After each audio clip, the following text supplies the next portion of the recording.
St. Paul fire crews battled a huge blaze most of the morning. Here's a look at the fire and what officials had to say about it. Crews were called to the scene this morning a little bit before 3 a.m. The first unit responded inside of 4 minutes. When they got here, they had initial reports from dispatch that there had been an individual in one of the upstairs apartment units that got out through a window and then was assisted down from a rooftop of an adjacent structure by one of the neighbors. Crews were on scene all night and are still on scene now. The Department of Safety and Inspections has assessed the building and determined that it is a safety hazard, and the building will come down this afternoon. The fire is under investigation. It's believed to have started in the basement. Unfortunately, when you have multiple layers that have come down on one another, it's going to be very difficult through the delayering process to actually determine the cause of the fire. Crews were called to the scene this morning a little bit before 3 a.m. The first unit responded inside of 4 minutes.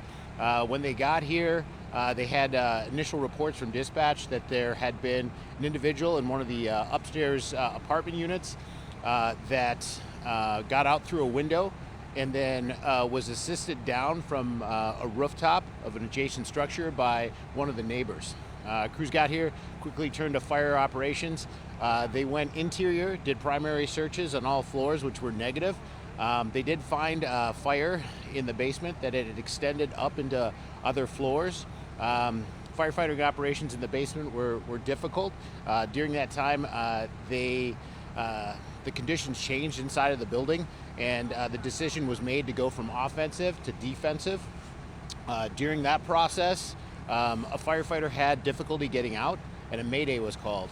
A mayday call is just it's a way to clear the air because there's a lot of radio traffic that's occurring during fire operations. The mayday identifies that this is really important, that there's a firefighter in distress and in trouble. So it clears the air, and again, we've gone through a number of trainings over this last year, just the establishment of a rapid intervention team to go in and rescue the firefighter, to self-extrication and things that the firefighter can do themselves to help themselves get out. So the mayday, again, just kind of clears the air, lets everybody know, especially command, that there's a firefighter in trouble. Well, it's actually very unusual to have a mayday, I think in this situation we're probably very fortunate. Basement fires are very difficult to fight. Obviously heat rises, and as you're trying to go down those stairs, you have hot gases, you have fire coming up at you, so usually your safe space is on the floor. So to get down there, I'm sure was difficult, and conditions down there in the basement without a lot of ventilation would have been very hot.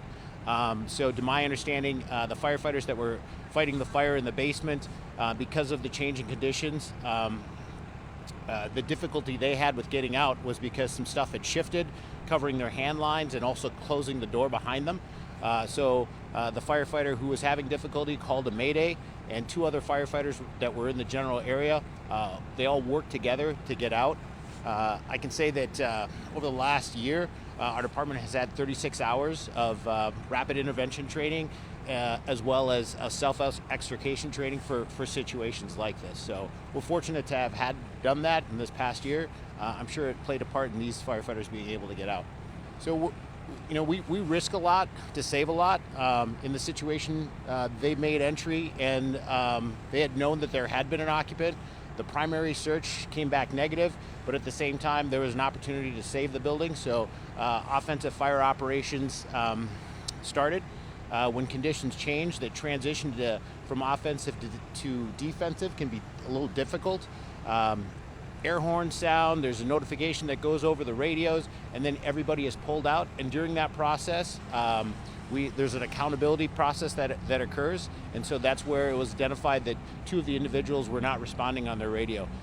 It turns out that they were assisting with helping get that one firefighter that was having difficulty getting out in the basement.